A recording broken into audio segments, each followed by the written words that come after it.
আমি তখন ভিডিও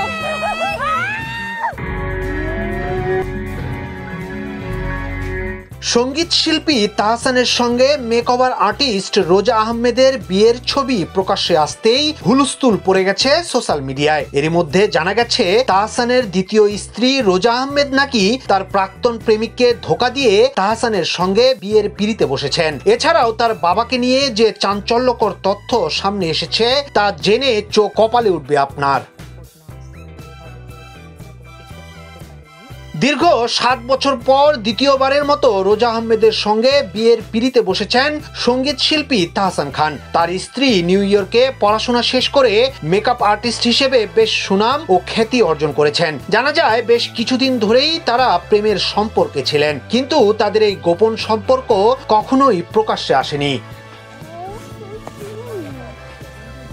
নতুন বছরের 4 জানুয়ারি তাদের বিয়ের খবর প্রকাশ্যে আসতেই প্রথমেই আলোচনায় আসে তাদের বয়সের ফারাক নিয়ে। অনেকে বলেন তাহসানের থেকে প্রায় 20 বছরের ছোট রোজা।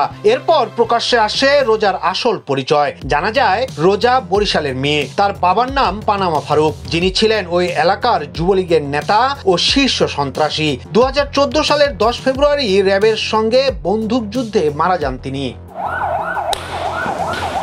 ব্যক্তিগত জীবনে ফাইজ বেলাল নামে এক তরুণের সাথে সম্পর্কে জড়িয়েছিলেন রোজা। ফাইজ বেলাল মূলত তরুণ সমাজের পরিবর্তনশীল ভূমিকা ও চিন্তাধারা নিয়ে কাজ করেন। তারা প্রায় 2 বছর গভীর প্রেমের সম্পর্কে ছিলেন। ফাইজের সঙ্গে রোজার বিভিন্ন জায়গায় ঘুরতে এবং একান্তে সময় কাটাতে দেখা গেছে রোজা আহমেদকে। যে ছবিগুলো নেট দুনিয়ায় ভাইরাল হতেই অনেকেই বলছেন কেউ ছেড়ে যাবেন আর কেউ অন্য কাউকে ছেড়ে আসবেন, এটাই প্রকৃতির নিয়ম।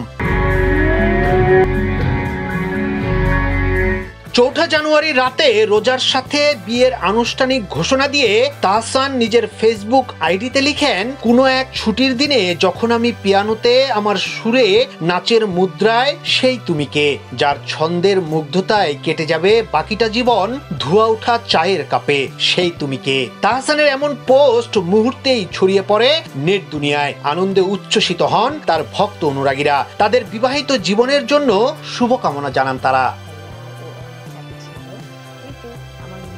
ইয়াসিন আলী, সোনালী নিউজ, ঢাকা।